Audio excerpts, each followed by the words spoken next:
Welcome to our math literacy lesson for today. Today we're going to be starting a new section of work. That section is called Mapwork. Now Mapwork involves us learning a whole lot about reading maps. So to start with today, let's have a look at a number of different purposes that maps have.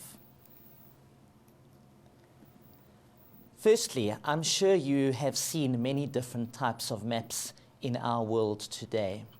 There are many different types available, and each one has a different purpose. If we have a look at some examples, we see tourist maps. These are maps that give information about interesting places to visit. Perhaps you've decided to go on holiday and you want to go and see some of the sights of that city where you've decided to go and tour. But you don't know what's available. A tourist map is very useful in that regard. It will tell you some of the interesting sights that are available in that city. Perhaps a museum or a theatre that you might want to go and see where there's a nice show that might be available.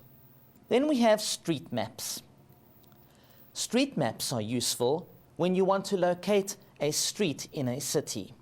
Perhaps a new friend of yours has given a home address, but you're not familiar with their neighborhood. You will need a street map to find out where they live. That means you'll have to look at the map, find the street, and then look and find your own street where you live and make a direction to get from your home to their home. Countries also have maps. A map of a country may give information about the distances from one town to another. Perhaps you're going on holiday, but you're not sure what time you should leave. Well, looking at a map will tell you how far it is to get from one place to the place that you want to go to. You will then be able to plan ahead and say, well, I can leave at 9 o'clock because my journey is going to take approximately 7 hours. That means I'll still get there before the sun sets. Maps are useful for planning ahead when we are going on holiday.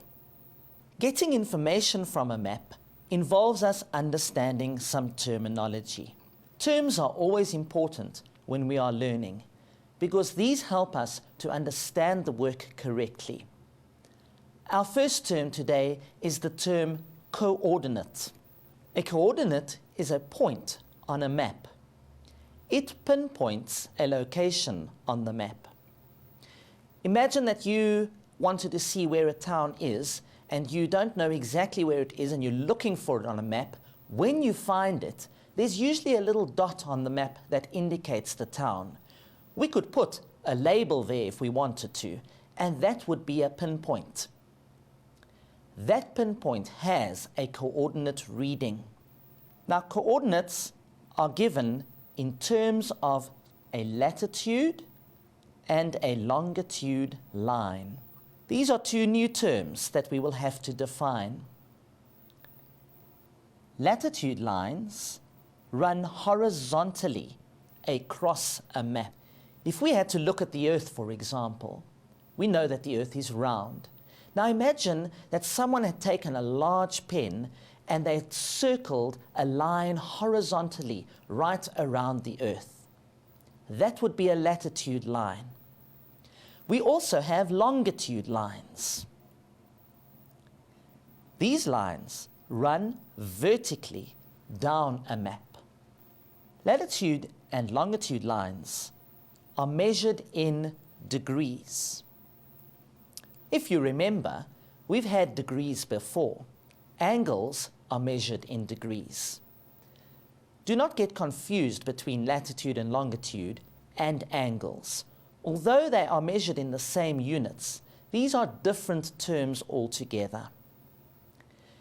Included with the degrees, we also have a direction. If you are familiar with a compass, you'll know that there are directions north, south, east, and west. So putting all of that together, we see that a coordinate is written as follows: 24 degrees south. Notice there is a number, there is a degree sign, and there is a direction, south. This is the latitude reading that I have given you here. After that, we have a semicolon and we have a second reading. Again, I've chosen the number 24. Again, we have a degree. And again, we have a direction. This time, it is east. This reading, the second one after the semicolon, is a longitude reading. So, let's put all of that together. The coordinate has two references: a number with a degree and with a direction, giving the latitude reading, followed by a second number with a degree and a direction, and that is the longitude reading. That is how a coordinate is written. So let's take a look at a map and see how this works in real life. Here we have a map of South Africa. It is a relief map showing some heights as well as some rivers. We can't see any towns on this map, but we know it is South Africa from the basic shape. If you look carefully on the map, you will notice that there are some numbers on the side as well as along the bottom. The map makers have also very kindly drawn some lines on the map.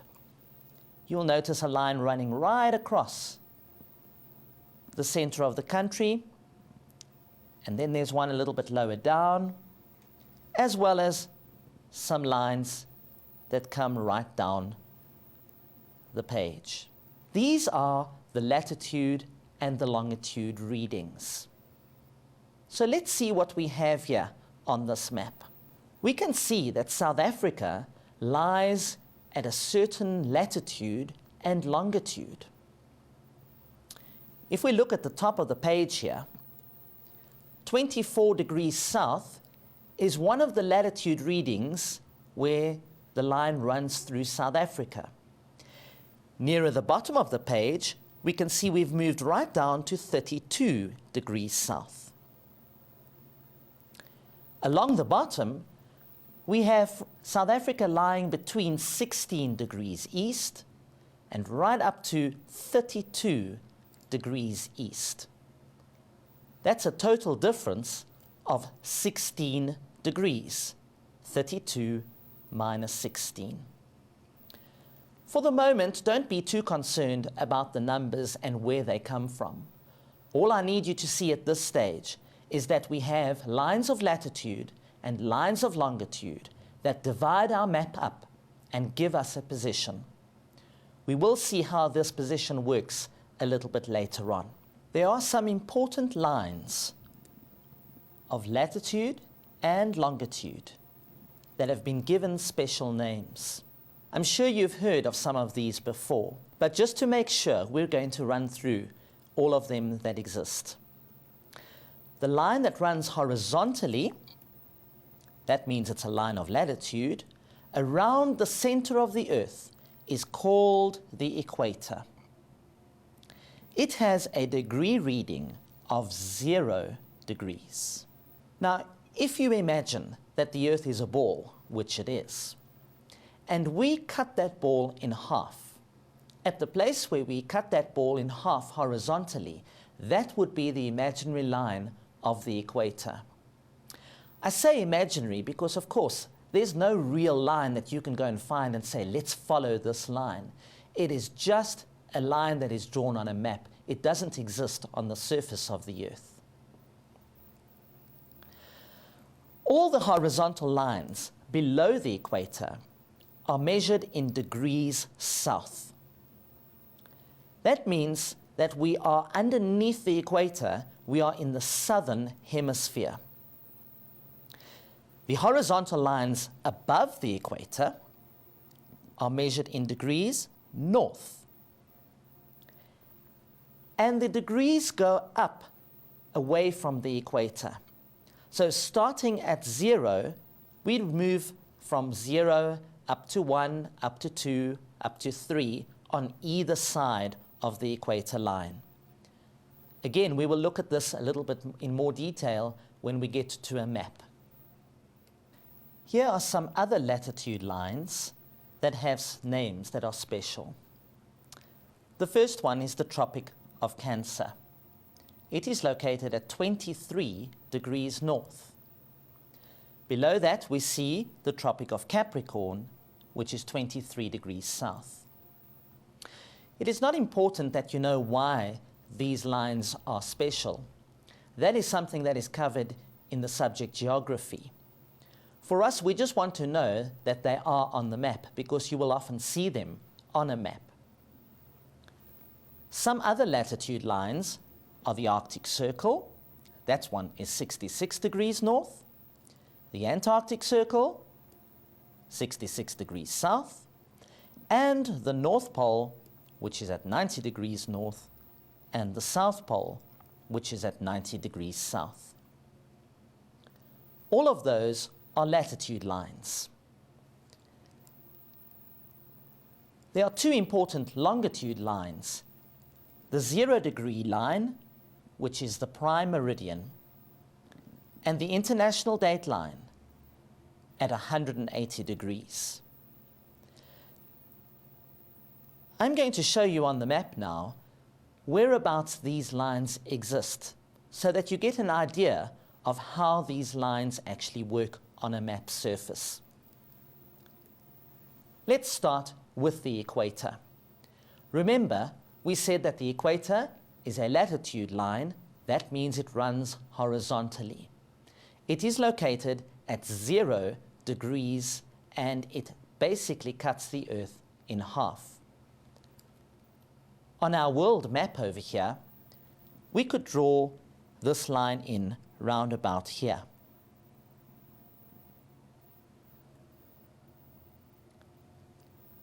Now I know that doesn't look like it cuts the Earth completely in half. But if we had a globe, that would be where the halfway line runs.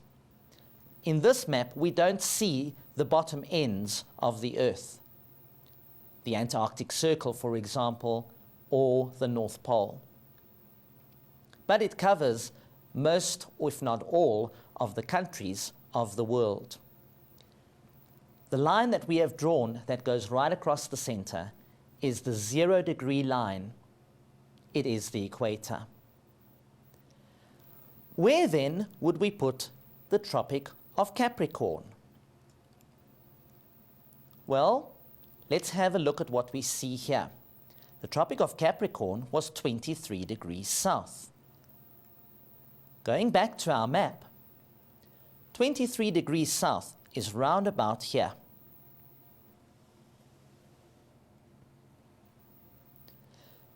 So in degree terms, from the equator,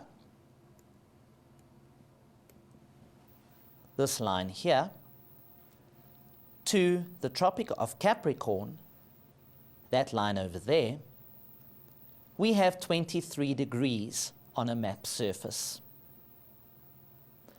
Let's also draw in the Tropic of Cancer. That line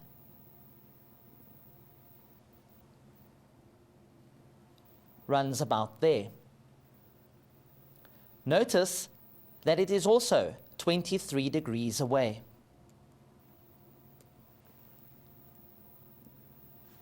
If I had to write these numbers on, and let's do this so that we can actually see what is being done here. 23 degrees north, 23 degrees south.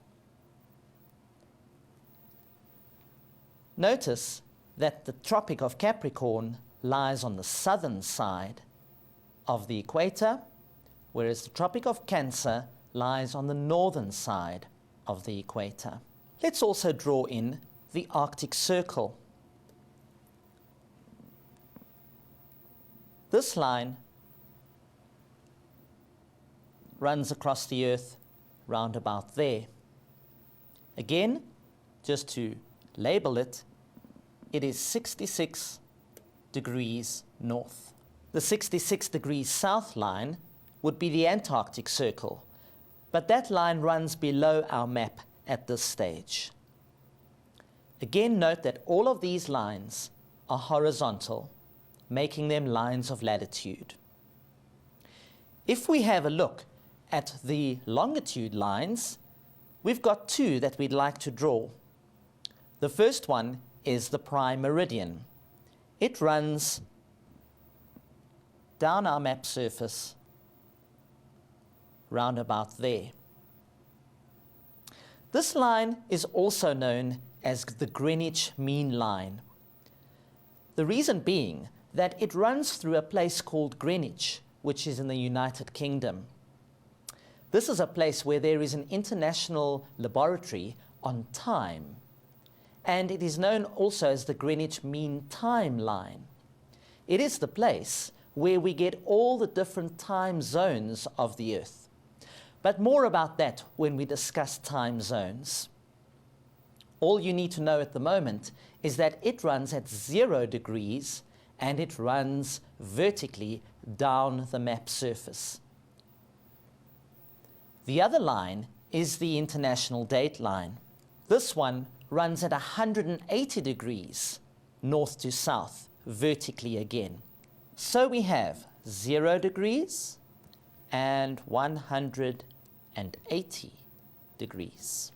These are the two important longitude lines that we will need to know. Going on to our next slide, we're going to see how we use the latitude and longitude lines. Again, returning to our South African map, we can see a number of squares as the longitude and latitude lines are drawn on the map. Here is one of them. Most maps are divided into these squares. This square, in particular, has the reading 24 degrees south at the top and 28 degrees south. That means that we have 4 degrees between those 2 points. Having a look at the longitude lines, we can see a pretty similar pattern. This square has a reading of 24 degrees east on the one side and 28 degrees east on the other side. Again, we have a distance of 4 degrees. 4 degrees. We see that there are 4 degrees between the one side of the block and the other side of the block, both for longitude and for latitude. We are used to measuring distance in kilometers or meters, but how do we use distance in degrees? If you look at the top here, I've actually asked the question, what size area would one square cover? It's difficult to tell, isn't it? That's why we need to look at the map scale. The map scale has been given to us in terms of a graphic scale. Again, we'll be looking at this a little bit later on, but all you need to know now is that we can see that some distances have been given.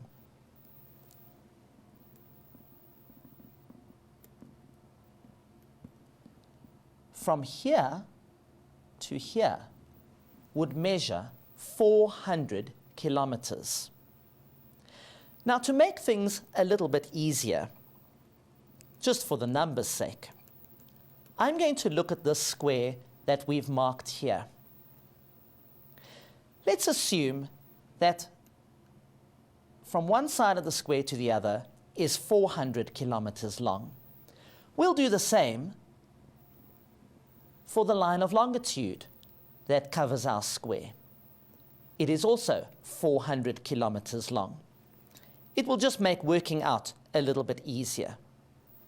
That means that we have, to calculate this area, we have two distances, a breadth of 400 kilometers and a length of 400 kilometers. Now recall that area has a formula.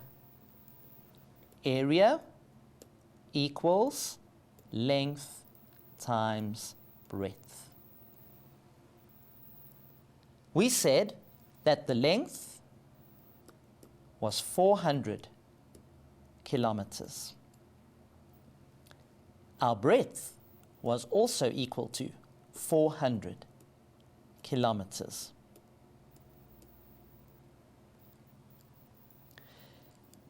Length times breadth equals 400 multiplied by 400. That gives us an answer of 16,000. Don't forget that we have to include units. We've used kilometers for our distances. If we multiply kilometers by kilometers, we get kilometers squared. Our total area is therefore 16,000 square kilometers. Going back to our map, that means that the distance or the land area of 1 square on this map is 16,000 square kilometers. Quite a large area, I'm sure you'll agree. And so the distance of 4 degrees in longitude and latitude means simply that we have an area for this map of 16,000 square kilometers. Well, imagine that someone asked you to find them and they said that they were somewhere in that square. I think you'd agree that we'd be searching for a very long time to find them. 16,000 square kilometers is a lot of land area to cover if we're searching for someone. To pinpoint a position more accurately on a map, we can divide the degrees up into smaller units called minutes. Now don't get confused. Minutes are also used when we discuss time, but we are not using this unit as a measurement of time. We are using it as a measurement of distance. Again, a smaller unit of the version degrees.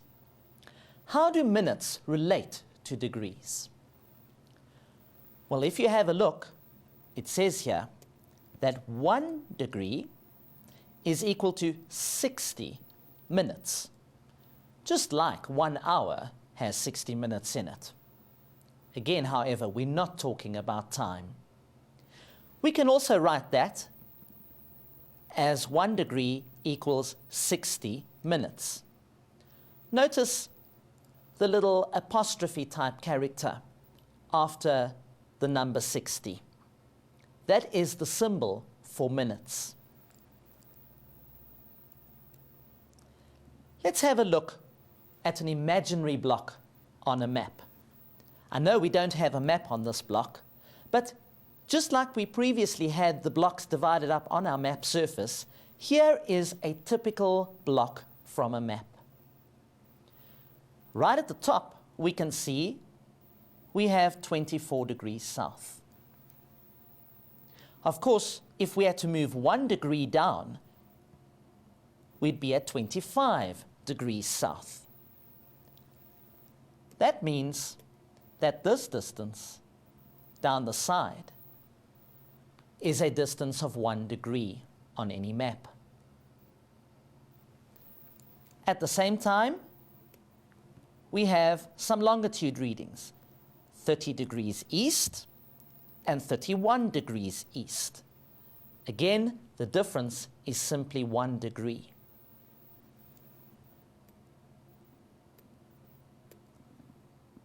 that distance would be 1 degree. So we have a block that measures 1 degree by 1 degree. We're going to have a look a little bit later at what 1 degree by 1 degree measures. But before we get there, let's get back to our definition regarding minutes.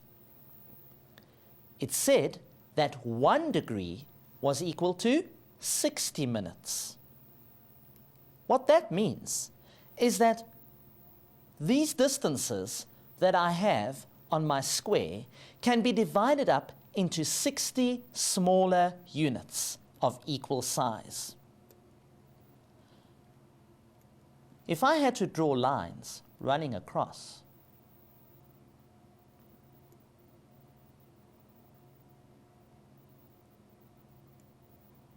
we could draw 60 lines in this block.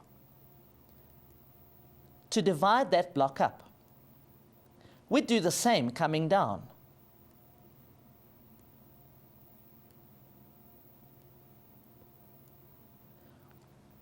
Well, that's going to take us quite a long time, and thankfully map makers have often prepared these for us already, particularly when we get to more detailed maps.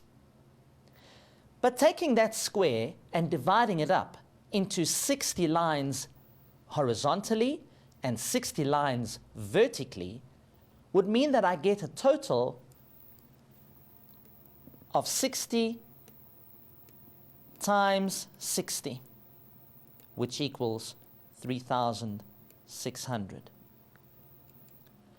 That means there would be 3,600 tiny little squares in that one block of 1 degree by 1 degree.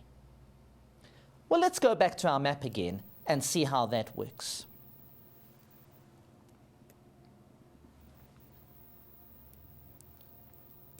Remember our rather large square of 4 degrees by 4 degrees, which we said had an area of 16,000 square kilometers. Breaking this square up into 1 degree block would look as follows.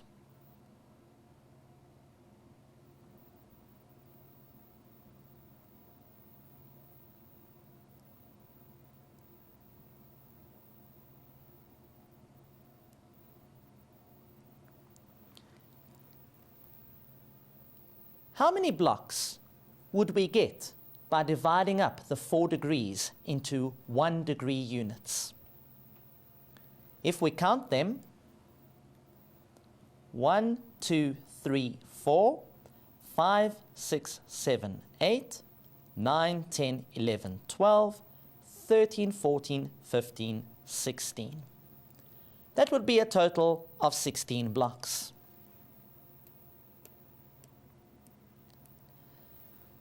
So if the one big block had 16,000 square kilometers, and I divide them into 1 degree, that means I can take the 16,000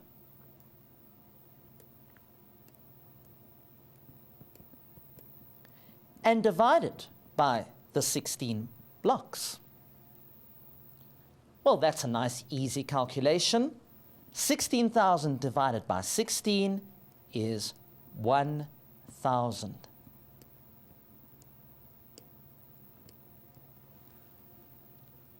Looking back at the map,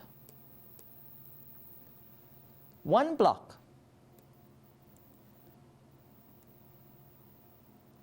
would have an area of about 1,000 square kilometers. Remember again, that one block measures 1 degree by 1 degree. Returning to our slide where we divided this up, all of these divisions took place in one block.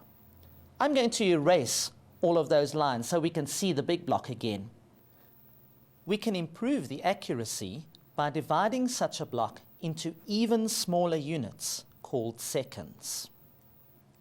Now notice, 1 minute is equal to 60 seconds. Again, remember, we're not talking about time here, but a distance on a map. Notice the notation again. 1 minute, our apostrophe-like character, is equal to 60 seconds, where we have 2 apostrophes. Looking at this block is the same as one of those small blocks that we divided our previous block into. One of those 3,600 blocks. Here we just have one of them. Notice the readings of the latitudes and longitudes for this block. We start at 24 degrees and 0 minutes south. That would be the top part here. It is a latitude reading.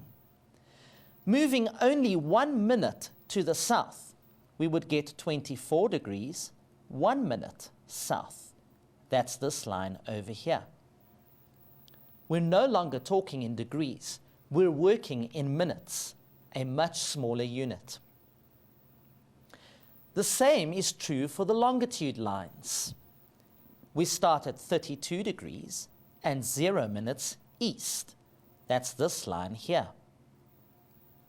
And then we move 1 minute across to 32 degrees, 1 minute east. That's this line.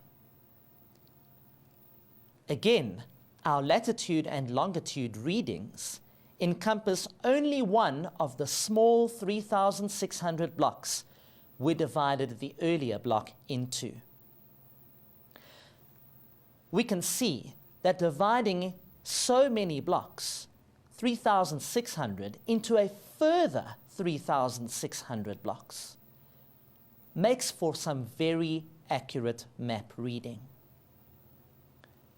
Let's recap for a moment. What have we said so far? We started off dividing a map into blocks. 1 degree blocks gave us a rather large area. We saw that the area on the Earth's surface would be approximately 1,000 square kilometers for a block that measured 1 degree by 1 degree. But we were able to divide that block further using our units of minutes. Dividing the latitude into 60 minutes, as well as the longitude into 60 minutes, gave us 3,600 smaller blocks in one of those 1 degree blocks. But we said that even that area was still fairly large, and we could make it even more accurate by using a further unit called seconds. Taking just one of the 3,600 blocks and dividing it into 60 seconds for latitude and 60 seconds for longitude would give us another 3,600 blocks. That's a very large total. Let's work it out quickly. That means we have 3,600 blocks multiplied by a further 3,600, which comes to a grand total of 12,960,000.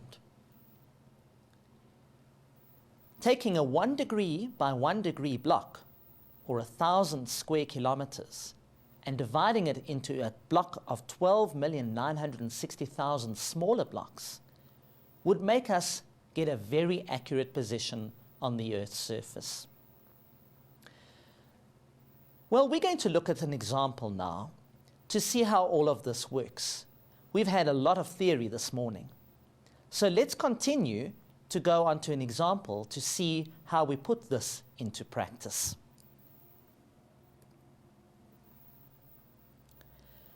Our first example says that we should use the map below to pinpoint the position of the following towns as accurately as possible. This is the kind of thing that you will be getting in an exam. You will often be given a map and be asked to give a latitude and a longitude reading for a certain place. In example 1, it asks us to use the map that's given to pinpoint the position of the following towns as accurately as possible. You can see we've asked for 2 towns here, the one being Pretoria and the other one Maputo. Let's look at our map and see where these are. The first thing to do will be to actually locate the position of these towns. Well, Pretoria is here, and Maputo is here. Now, giving a reading for these towns will mean that we'll need to look at the longitude and latitude lines that have been given. If you look at the far left-hand side of the map, you can see that they've given us a latitude reading of 25 degrees. That's the line that runs all the way across the map surface. Can you see it over there? The one that's below it reads at 30 degrees. Of course, we don't know whether this is north or south, do we? Because we haven't been told on the map. However, the map makers would assume that you would probably know that this is in the southern hemisphere. So this is actually 25 degrees south and 30 degrees south. What about the longitude readings?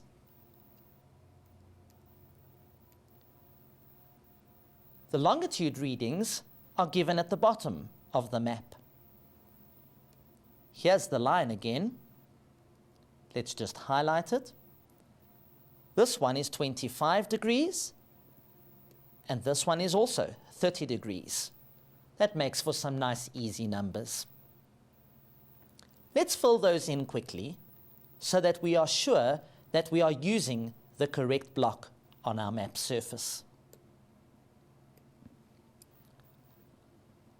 25 degrees south and 30 degrees south. This one was 25 degrees east and 30 degrees east. We can see that Pretoria falls within that block that is 25 degrees south and 30 degrees south, and between 25 degrees east and 30 degrees east. Now remember that the question said we need to be as accurate as possible. We can't just give a reading of 25 degrees south and maybe 25 degrees east, because that would be nowhere near Pretoria. If I gave that, it would be this point over here. We can see that that is quite far from Pretoria. So we're going to have to make some accurate estimation to find out whereabouts Pretoria is.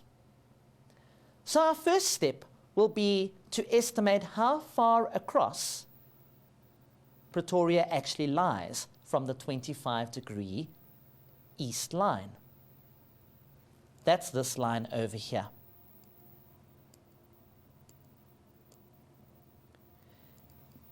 The question you'll want to ask yourself is it closer to 25 degrees east or closer to 30 degrees east? I would say that Pretoria is definitely closer to the 30 degrees east line. If we divided this block up, we can see there are 5 degrees between 25 degrees east and 30 degrees east.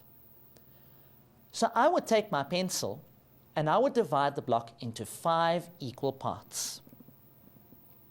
1, 2, 3, 4, and there's the 5th one. Each of those lines would read how much? That's right, 1 degree, because there are 5 degrees between the big block. So when we divide it up into 5 equal parts, each one is 1 degree. Let's do the same for the horizontal or latitude lines. 1, 2, 3, 4, and 5. That's a little bit more helpful, because if I look at where Pretoria is, it's just to the right of this line and just above this horizontal line. So let's go and find what the readings of those lines are. Well, this top line was 25 degrees south, and the bottom is 30. That means I would go 25, 26, 27, 28, 29, 30. The line that I'm interested in is at 26 degrees south. Let's write it over here, 26 degrees south. The vertical or longitude line can be calculated in the same way.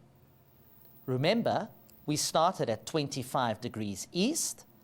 This line will be 26 degrees east, 27 degrees east, 28 degrees east, and that would be 29 degrees east. So Pretoria is at least at 28 degrees east. If I get to 29 degrees east, I've actually moved past it. So the longitude line that I'm interested in is at 28 degrees east. But I'm sure you'll agree that we still haven't pinpointed where Pretoria is. So now we're going to look at only one block on this section that we've isolated. This block over here.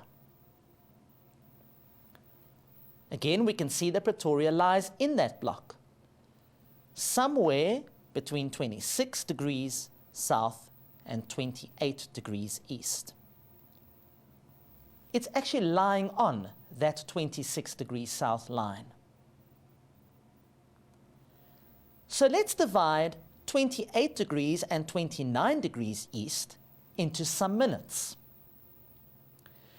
We can't have 60 lines drawn here, can we?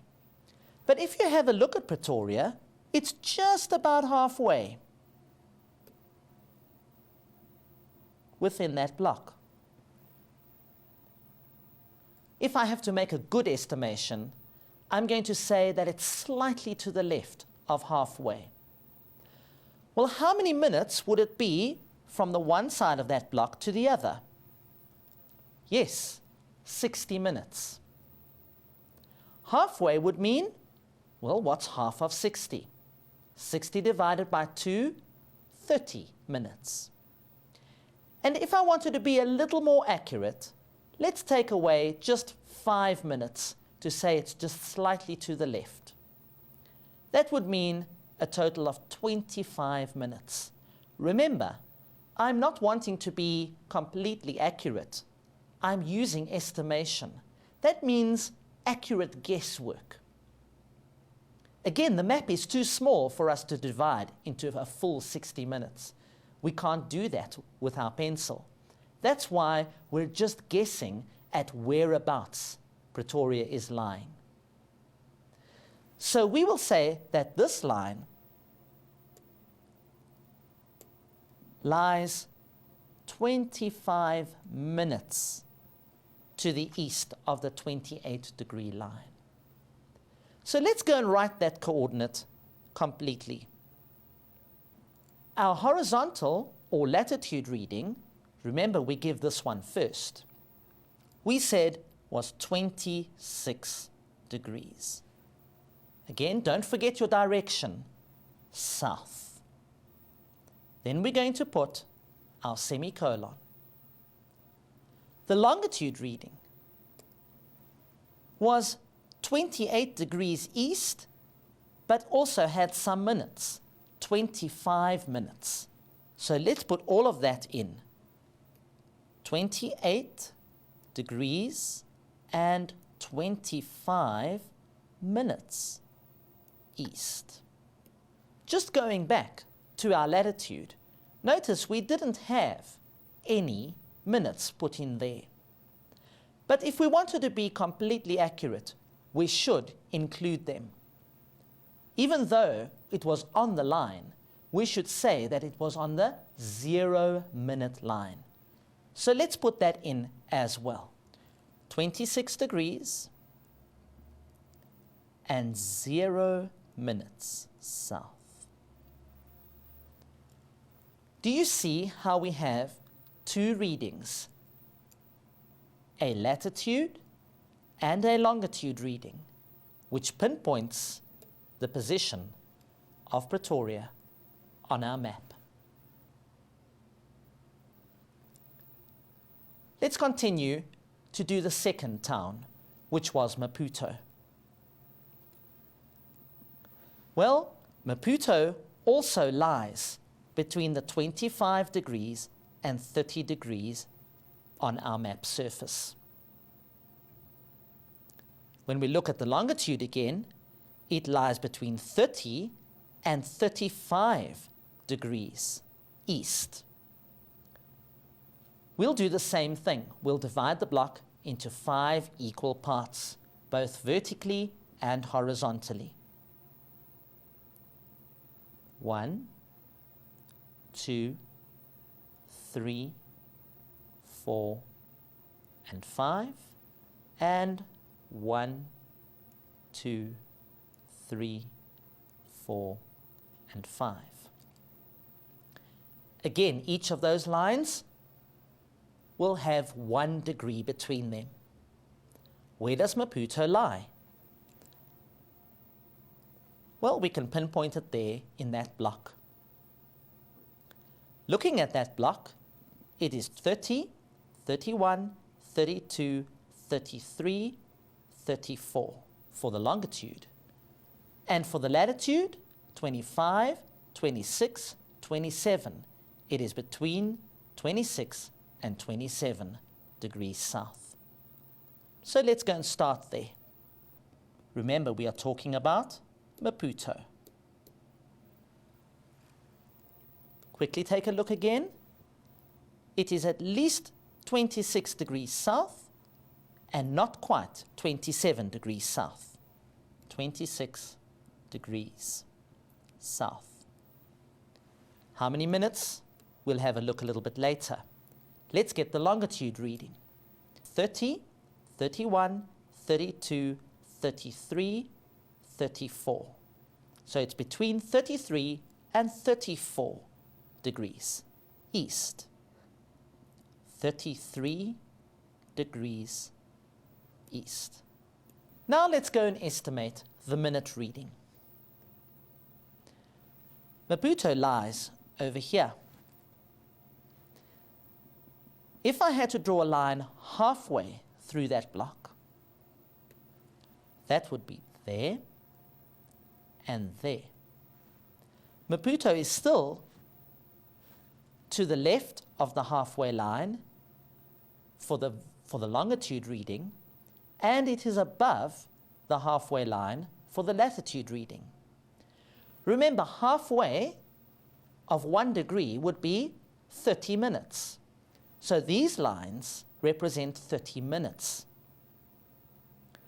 I would say that Maputo for longitude is halfway between that. Well, what's half of 30?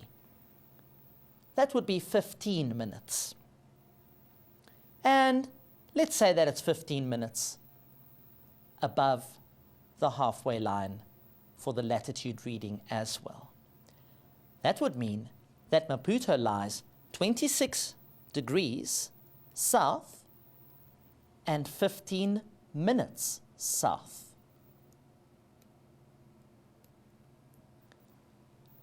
The same thing is true for the longitude reading. 33 degrees and 15 minutes east.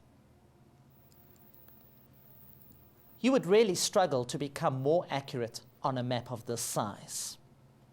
But dividing the blocks up is the way you're going to discover how to work out the minutes. Let's do a second example.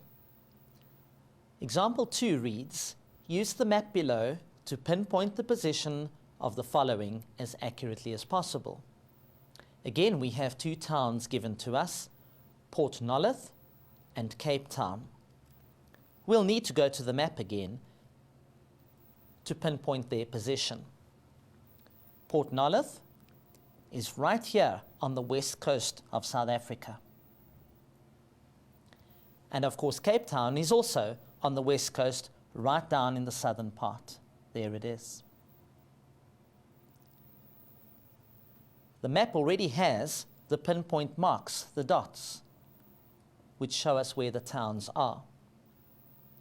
We'll need to get the readings for these towns. Remember, we're going to start with the latitude readings.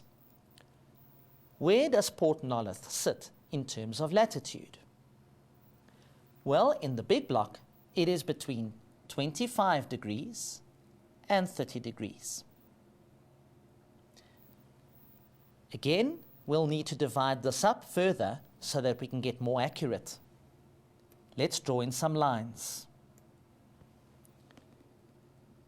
1, 2, 3, 4, 5. Having 5 equal blocks, we can say that each line is 1 degree, because there are 5 degrees between the 25 and the 30-degree mark. Remember that not every map will have that. Some maps might have a block that is 4 degrees apart. Then you'd have to divide that one into 4 equal parts, not 5. Some might be 10 degrees apart. Then you'd have to divide the block into 10 equal parts. You'll have to check each time you get a new map. This means that Port Nolloth is somewhere between the 30 and the 29 degrees south. So it's not quite at 30, so it's going to have to be 29. Let's write that in to start with. 29 degrees. For the longitude reading, we'll divide up into 5 blocks again. 1, 2, 3, 4, and 5. Well, what are the longitude readings over here? We have a 20 degree over here. That means this line must be 15 degrees. So Port Nolloth is somewhere between 15 and 20 degrees east for the longitude reading. Well, we can see that it's sitting over there, practically on that line that I've drawn. 15, 16, 17 degrees east. Let's put it in, 17 degrees. Now we'll need to divide up one of those blocks into minutes again. Port Nolloth is sitting practically halfway in this bottom block when it comes to latitude. Let's draw in the latitude line. Again, if we divide a 1 degree block into half, we get 30 minutes. So Port Nolloth is 29 degrees and 30 minutes south.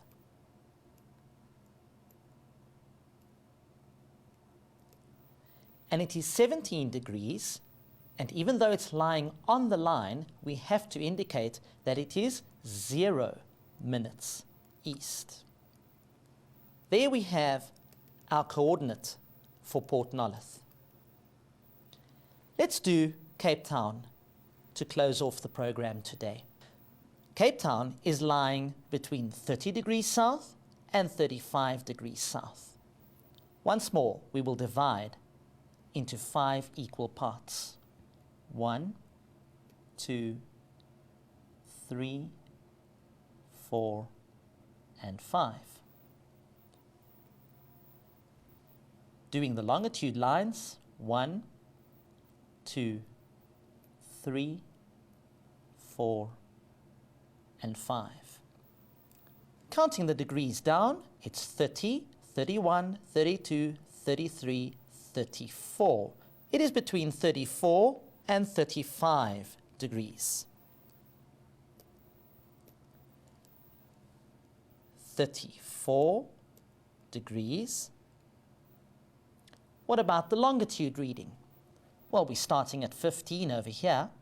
15, 16, 17, 18, 19. It is between 18 and 19, so it must have a longitude reading of 18 degrees. Looking at the map, I would say that Cape Town is halfway when it comes to longitude, and it is right near the very top when it comes to latitude. So let's draw a halfway mark. That's 30 minutes for each of these. Let's draw another one halfway. Remember, half of 30 would be 15. And if we had to estimate, we could say it is quite close to the top line, maybe only 5 minutes south. So the reading for Cape Town would be 34 degrees and 5 minutes south, and it would be 18 degrees and 30 minutes east, being halfway. I hope that you've enjoyed our lesson today.